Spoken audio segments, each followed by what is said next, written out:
Everyone, it's me Anjali Verma and welcome back to my channel Study Warehouse. तो आज के इस वीडियो में हम लोग डिस्कस करने वाले हैं फिजिक्स क्लास 12th के मोस्ट इंपॉर्टेंट टॉपिक्स। तो ये जो टॉपिक्स हैं ना, ये सबसे ज़्यादा इंपॉर्टेंट हैं क्योंकि अगर आप लोग PYQs को भी एक बार एनालाइज करोगे ना तो आपको दिखेगा कि मैक्सिमम जो क्वेश्चंस है ना इन्हीं टॉपिक से आए हैं। अब आपको इन टॉपिक्स को कैसे प्रिपेयर करना है, तो सबसे पहले जो हमारे पास बेसिक थ्योरी है वो तो आपको पढ़ ही लेनी है, ठीक है, सारे ही टॉपिक से रिलेटेड।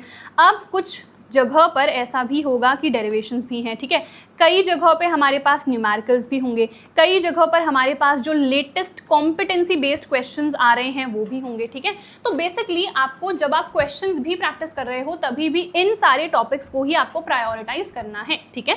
तो we will start with a very first chapter जो कि है इलेक्ट्रिक चार्जेस एंड फील्ड्स, ठीक है।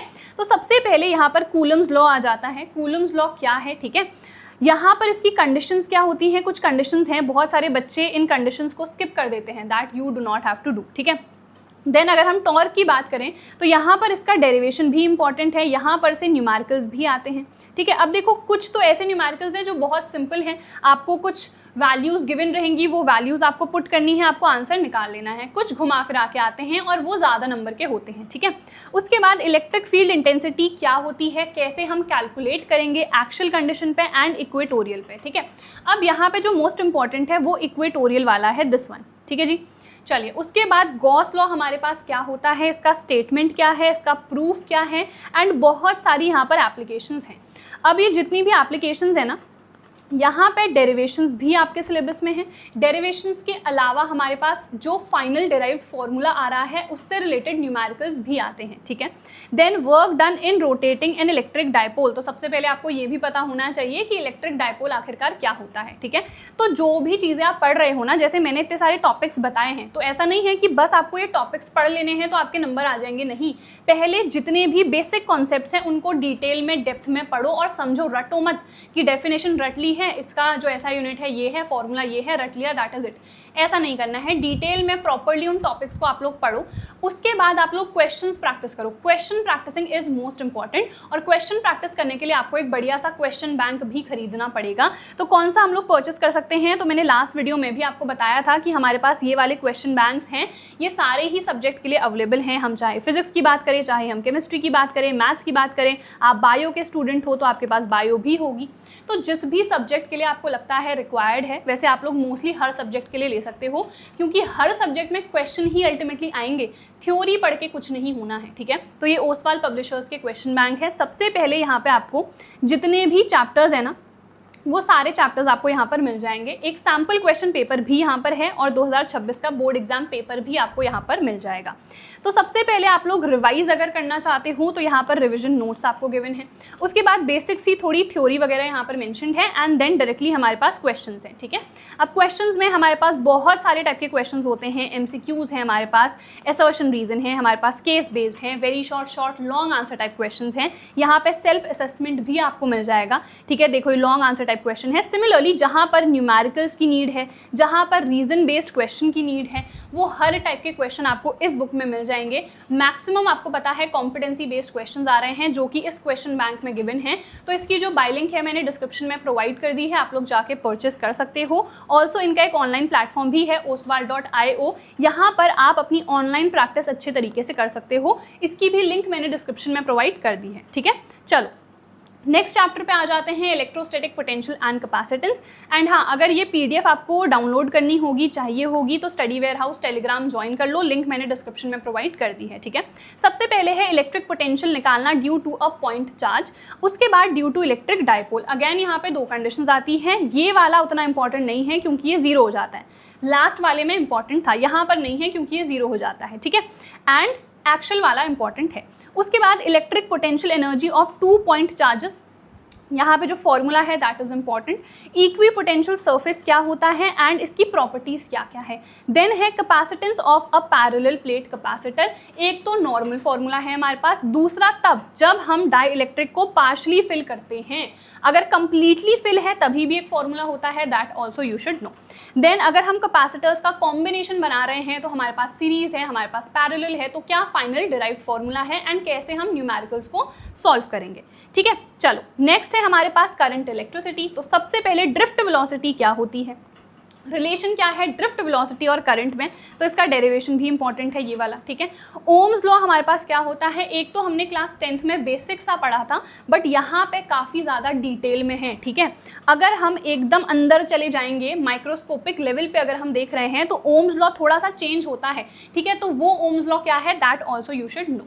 देन कॉम्बिनेशन ऑफ सेल की मैं बात करूं तो यहाँ पे आपके सिलेबस में 2 ही है, सीरीज और पैरेलल, मिक्स्ड वाला आपके सिलेबस में नहीं है, ठीक है। किरचॉफ लॉ हमारे पास 2 होते हैं, यहाँ पर से न्यूमेरिकल आपका डेफिनेटली आ सकता है। बहुत बच्चों को ना किरचॉफ लॉ में डिफिकल्टी होती है, तो मैंने इसके न्यूमेरिकल्स भी प्रैक्टिस करा रखे हैं, आप लोग जाके देख सकते हो, ठीक है। चलो उसके बाद है व्हीटस्टोन ब्रिज। वैसे यहाँ पर और भी बहुत सारे टॉपिक्स थे, पोटेंशियोमीटर था हमारे पास, मीटर ब्रिज था, बट दैट इज डिलीटेड, तो वो आपको नहीं पढ़ने हैं, ठीक है। चलिए आगे बढ़ते हैं। नेक्स्ट है moving charges and magnetism. Lawrence force हमारे पास क्या होता है, बायोट-सेवर्ट लॉ क्या है, मैग्नेटिक फील्ड हम कैसे निकालेंगे at the centre of a circular loop. उसके बाद अगर हम एक्चुअल कंडीशन पे बात करें यहाँ पे, विच मीन्स, ठीक है, तो यहाँ पे अगर हम निकाल रहे हैं तो कैसे हम निकालेंगे, इसका डेरिवेशन थोड़ा सा डिफरेंट है, तो इसको अच्छे से देख लेना, ठीक है।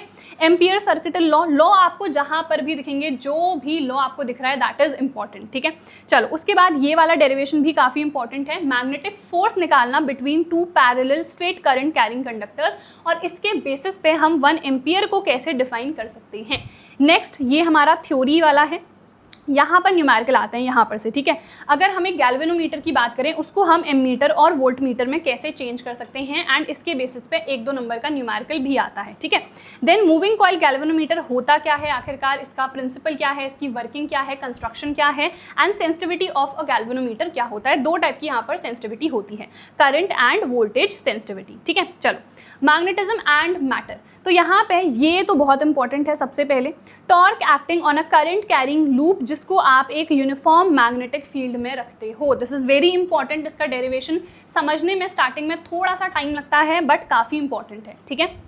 मैग्नेटिक डाइपोल मोमेंट क्या होता है, एक रिवॉल्विंग इलेक्ट्रॉन का। जैसे हम अगर मैग्नेटिक प्रॉपर्टी की बात कर रहे हैं किसी भी ऑब्जेक्ट में, है ना, तो हम माइक्रोस्कोपिक लेवल पे जाते हैं, हम देखते हैं कि ये जो हमारे पास रिवॉल्विंग इलेक्ट्रॉन है ना, इसका मैग्नेटिक डाइपोल मोमेंट है, जिसकी वजह से मैग्नेटिक प्रॉपर्टीज आ रही हैं। तो ये सब बेसिक आपको पता होना चाहिए, ठीक है। देन हमारे पास 3 टाइप के सब्सटेंसेस होते हैं, पैरामैग्नेटिक, डायमैग्नेटिक, फेरोमैग्नेटिक। इनमें क्या डिफरेंस है आखिरकार, ये डिफरेंस आ क्यों रहा है, प्रॉपर थ्योरी है, ठीक है। ये सब कुछ मैंने 1 शॉट्स में पढ़ाया है, तो आप लोग जाके लेक्चर्स देख सकते हो, प्लेलिस्ट में जाओगे तो सारे लेक्चर्स आपको मिल जाएंगे, ठीक है। चलो EMI पे आ जाते हैं। सबसे पहले इलेक्ट्रोमैग्नेटिक इंडक्शन होता क्या है, बेसिक जो डेफिनेशन है वो आपको पता होनी चाहिए। फैराडे के क्या लॉ है, लेंज लॉ क्या है, सेल्फ इंडक्शन क्या होता है, म्यूचुअल इंडक्शन क्या होता है, डिफरेंस क्या है यहाँ पर, ठीक है। ऑल्टरनेटिंग करंट पे आ जाते हैं, तो यहाँ पे काफ़ी सारे डेरिवेशंस हैं, ठीक है। सबसे पहले RMS वैल्यू क्या होती है AC की, इम्पिडेंस क्या होती है, LCR, LC, LR, CR, ये सारे हमारे पास सर्किट्स हैं। मोस्ट इंपॉर्टेंट ये दोनों हैं, ठीक है। यहाँ पे जो रेजोनेंस की कंडीशन आती है वो क्या होती है, ठीक है। फिर average power of a circuit, wattless current आखिरकार क्या होता है, AC जनरेटर, इसकी प्रॉपर हमारे पास वर्किंग है, इसका कंस्ट्रक्शन है, ये सब आपको देखना है। देन इज ट्रांसफॉर्मर, सेम चीज़ यहाँ पर है, कंस्ट्रक्शन क्या है, इसका वर्किंग क्या है, एफिशिएंसी इसकी क्या होती है, एनर्जी लॉस एक ट्रांसफार्मर में कैसे होता है, एंड यहाँ पे 1-2 नंबर के न्यूमेरिकल भी आ जाते हैं, ठीक है।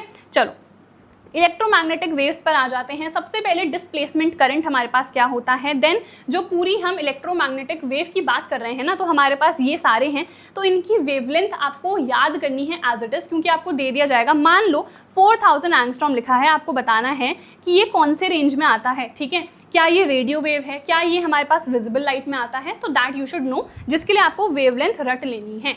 अगर वेवलेंथ लर्न हो गई तो जो फ्रीक्वेंसी है वो भी बहुत आसान होती है लर्न करनी। चलो एंड इसके लिए भी एक ट्रिक मैंने हर बार बताई है, red man in violet uniform X gun, ऐसे करके आप लर्न कर सकते हो। जो लीस्ट वेवलेंथ है इसकी होती है गामा वाले की, और इसको मैंने ऐसे लर्न करा था कि इसकी पेनिट्रेटिंग पावर ना सबसे ज़्यादा होती है, तो वो तो तभी पॉसिबल है जब हमारे पास वेवलेंथ क्या हो, लीस्ट हो। इसकी वेवलेंथ लीस्ट है तो इसकी सबसे ज़्यादा होगी, इसकी वेवलेंथ लीस्ट है तो इसकी फ्रीक्वेंसी सबसे ज़्यादा होगी, विच मीन्स इसकी फ्रीक्वेंसी सबसे कम होगी, ठीक है। तो ऐसे आप याद कर सकते हो। बेसिक जो कॉमन प्रॉपर्टीज़ हैं सारे ही इलेक्ट्रोमैग्नेटिक वेव्स की, एंड इनके क्या क्या यूजेस हैं दैट यू शुड नो, और जो इनकी इवन इंडिविजुअल प्रॉपर्टीज़ है ना वो भी आपको आनी चाहिए।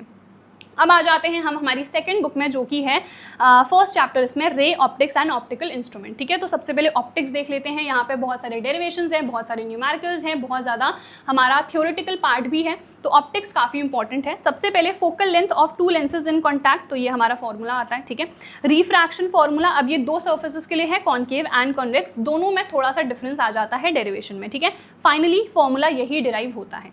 देन रिफ्रैक्शन फॉर्मूला निकालना, ये वाला very very important this is. ठीक है, इनके बेसिस पे न्यूमेरिकल्स काफ़ी आते हैं। देन हमारे पास कंपाउंड माइक्रोस्कोप क्या होता है, एस्ट्रोनॉमिकल टेलीस्कोप हमारे पास क्या है, अलग अलग टाइप के हैं। जैसे माइक्रोस्कोप में भी एक तो सिंपल वाला है, फिर एक कंपाउंड वाला है। ठीक है, तो आपको ये देखना पड़ेगा, थोड़ा सा डेरिवेशन डिफरेंस यहाँ पे थोड़ा सा आ जाता है। ठीक है, देन हमारे पास प्रिज्म की अगर मैं बात करूँ तो प्रिज्म में हमारा ये वाला फॉर्मूला है, तो आपको थोड़ा बहुत इससे रिलेटेड भी देख लेना है। चलो, उसके बाद आ जाते हैं हम लोग वेव ऑप्टिक्स में। अब वेव ऑप्टिक्स में ना यहाँ पे थ्योरेटिकल पार्ट ज़्यादा है। ठीक है, डेरिवेशन उतने नहीं है, थ्योरी यहाँ पर ज़्यादा है। सबसे पहले हम रिफ्लेक्शन और रिफ्रैक्शन के जो लॉज हैं उनको प्रूव कैसे करेंगे। ठीक है, वेवलेट हमारे पास आखिरकार क्या होती है, देन इंटरफेरेंस क्या है, इनकी क्या कंडीशंस हैं, कोहेरेंट सोर्सेज आखिरकार क्या होते हैं, कोहेरेंट सोर्सेज नेसेसरी क्यों होते हैं। यंग्स डबल स्लिट एक्सपेरिमेंट है हमारे पास, यहाँ पे डेरिवेशन आपके सिलेबस में है नहीं, बट यहाँ पे ना न्यूमेरिकल डेफिनेटली आ सकता है, तो न्यूमेरिकल आप लोग यहाँ पर से डेफिनेटली प्रैक्टिस करना। चलो, नेक्स्ट है हमारे पास डिफ्रैक्शन, यहाँ पर से भी न्यूमेरिकल आ सकता है, डेरिवेशन आपके सिलेबस में नहीं है। फिर आ जाते हैं dual nature of radiation and matter पे। तो सबसे पहले फोटो इलेक्ट्रिक इफेक्ट क्या है, इसके लॉस क्या है, वर्क फंक्शन है, थ्रेशोल्ड फ्रीक्वेंसी हमारे पास क्या होती है। अब अगर आपने ये चैप्टर्स अभी तक नहीं पढ़े हैं, सिंपली आप लोगों को ना स्क्रीनशॉट ले लेना है, या फिर पीडीएफ में टेलीग्राम पे प्रोवाइड कर दूंगी, डाउनलोड कर लेना। अभी मे भी तुम लोगों को ऐसा लग रहा हो कि बस मैं बोले ही जा रही हूँ, तुम्हें कुछ समझ नहीं आ रहा है, दैट्स बिकॉज तुमने अभी पढ़ा नहीं है। अगर पढ़ोगे ना खुद समझ जाओगे, क्योंकि ये हम ऑर्डर वाइज ही पढ़ते हैं। ठीक है, तो ये सारे टॉपिक्स हो गए। फिर हम एटम्स पे आ जाते हैं, तो ये हम लोगों ने पहले भी पढ़ा हुआ है मेजरली। ठीक है, जो कुछ आप डिफरेंट पढ़ोगे वो ये होगा, एंड थोड़ा सा डेरिवेशन यहाँ पे डिफरेंट है, जैसे कि हम रेडियस कैसे निकालेंगे बोर्स ऑर्बिट की, वेलोसिटी कैसे निकाल रहे हैं, एनर्जी कैसे निकाल रहे हैं, एनर्जी भी दो टाइप की है, फिर टोटल हम उनको ऐड कर दे रहे हैं। ठीक है, रिडबर्ग्स कांस्टेंट यहाँ पर आ जा रहा है। न्यूक्लियाई की बात करें तो मास एनर्जी रिलेशन हमारा जो आइंस्टाइन जी ने हमको दिया था, ये वाला। ठीक है, मास डिफेक्ट क्या है, बाइंडिंग एनर्जी क्या है। अब बाइंडिंग एनर्जी अलग होती है, बाइंडिंग एनर्जी पर न्यूक्लियन अलग होती है, दोनों में डिफरेंस क्या है। ठीक है, और ये कैसे चेंज होती है, जैसे जैसे हमारा मास नंबर चेंज होता है।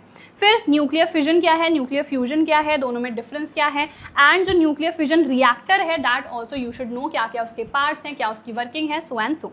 लास्ट चैप्टर पे आ जाते हैं सेमीकंडक्टर डिवाइसेस। बहुत ही आसान चैप्टर है, ट्रस्ट मी, मेरा बहुत फेवरेट चैप्टर है, और यहाँ पर से 7 नंबर के अराउंड क्वेश्चंस आते हैं। ठीक है, सबसे पहले सेमीकंडक्टर्स क्या हैं, दो टाइप के हैं, intrinsic and extrinsic, pure and impure. तो डिफरेंस क्या है, पी एंड एन टाइप, ये दोनों में क्या डिफरेंस है। पी एन डायोड क्या होता है, इनके आईवी कैरेक्टरिस्टिक या वीआई कैरेक्टरिस्टिक हमारे पास क्या है। फॉरवर्ड बाइसिंग क्या होती है, रिवर्स बाइसिंग क्या होती है। ये जो पी एन डायोड की हम बात कर रहे हैं, इसको हम हाफ वेव रेक्टिफायर के तौर में कैसे यूज़ करते हैं, फुल वेव रेक्टिफायर के तौर में कैसे यूज़ करते हैं, ये सारे टॉपिक्स। ठीक है, तो आई होप यार सब कुछ आपको समझ में आ गया होगा। फिर भी कोई भी डाउट है तो कमेंट सेक्शन में पूछ सकते हो। पीडीएफ चाहिए है सो टेलीग्राम ज्वाइन कर लो। सो हम मिलेंगे हमारी अगली वीडियो में, तब तक यार अपना ख्याल रखना and all the very best.